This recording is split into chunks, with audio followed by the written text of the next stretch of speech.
Hello students, I am Varun sir and I will start taking your physical education sports part from today. So this is the first class and I am starting it with cricket. I think most of you know much about it, but let's see theoretically what is cricket and how it is played. What are the rules of the games and what are other parameters. So cricket was supposed to be started around middle of 16th century in England. So later on, with the expansion of the British Empire, it spread to other parts of the world and became very popular in some countries. And later on, now we can see the most developed form of it, including local and to international cricket. So let's see how it is played. So first thing is theoretically how it is played. So it is played between two teams which have 11 members in each team. The ground is a round one or oval. The ground is grassy and is prepared by groundsmen with very much care so that the ball travels smoothly and the fielders are not injured. Generally, the field's diameter is around 140 to 160 yard or 130 to 150 meter. The pitch is in middle of the ground on which mainly the ball is thrown and the batsman hits it.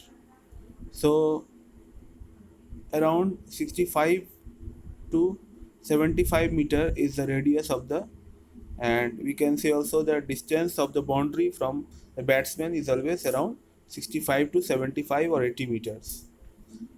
So the boundary, which is the perimeter of the field, is marked with rope or flags or any other type of demarcation so that the fielders can understand the demarcated boundary. Again, the field is sometimes a square or oval depending upon the availability of field, and the objective of each team is to score more runs. Whoever score more runs wins the match generally, and it is necessary also sometimes to make all the batsmen out. So the match basically depends upon the runs made by each team. So before a match begins, who will bat first and who will field first is decided by a toss in which a coin is tossed and the other captains or one of the captains can say head or tail, and if the said side comes on the top towards the sky, when it falls on the ground, then the captain is supposed to win the toss. Then he can decide that whether he will bat first or he will field first or ball first. Fielding and bowling are the same side and batsman is the other side. When it is decided, the team having batting first sends two batsmen to the crease to face the ball bowled by bowlers. The bowler runs and the bowling has changed over several centuries. Some times ago, underarm bowling was also allowed, but now only overarm bowling, just above the shoulder and round. In round shape, the elbow must come straight. So these rules are followed while bowling. So in this way, bowling is done, and the one of two batsmen who faces the ball is called striker, and the batsman standing at the other end is called non-striker. So from one end bowler bowls and then batsman is required to, for scoring runs, he needs to hit the ball so much hard that either it reaches boundary or the batsman can go to other crease by running. So, in two ways, the runs can be scored either by hitting the ball out of the boundary. If the ball directly goes over the rope, it is called the six runs. Six run is given to the batsman, and if the ball goes out of the boundary, touching the ground at least once also, then 4 runs is given to the batsman. Another way of scoring runs is to hit the ball hard and then exchange the crease with the other batsman. When striker and non-striker both go to other end, then it is called one run. And in this way, one, two, or three, 4 runs may be taken by running. The fielders are required to stop the ball and throw it to wickets or hit the wicket by the ball before the batsman reaches the crease, popping crease, which is a line just 3 or 3.5 feet away from the wicket in which the batsman must reach. And uh, if the ball hits wicket, then the batsman becomes run out. And then the other ways are also there. When a batsman is declared out, he has to leave the batting and go. And his innings, he cannot bat anymore in that innings. So there are many ways in which out may be given, like when a batsman hit the ball and the bat directly hits the ball and the ball directly goes into the hands of the fielder before touching the ground, then it is called catch out.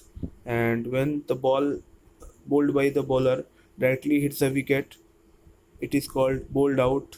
Or if it is touched with bat or somewhere else, that is called played on.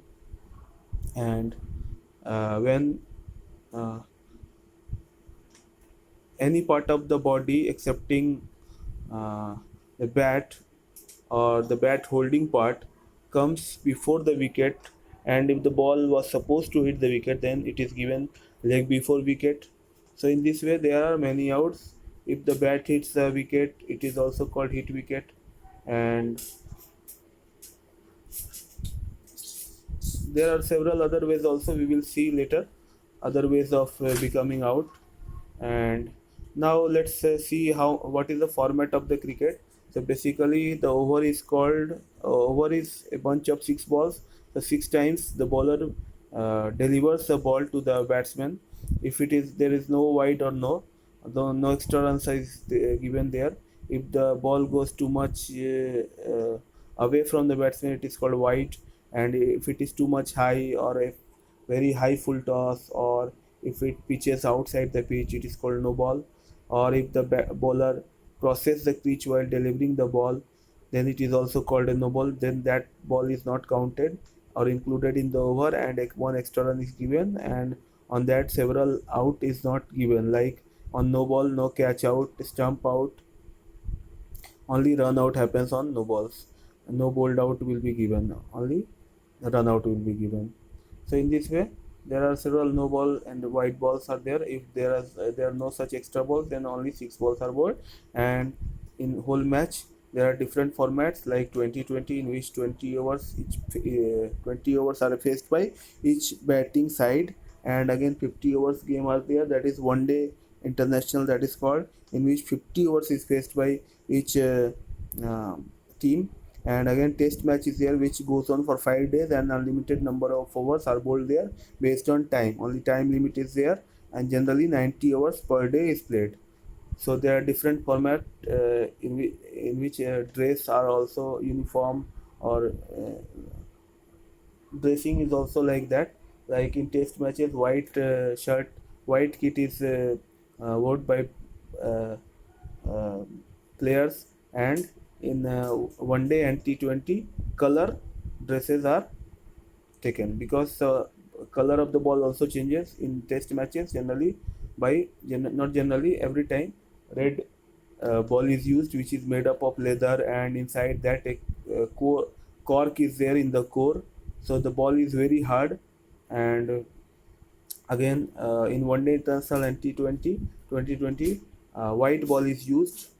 So now, after so much development of technology and the cost which can be allotted to these kind of tournaments, night tournaments are also there, in which most of the times we see one day internationals are played under floodlights. So this was the introduction to cricket.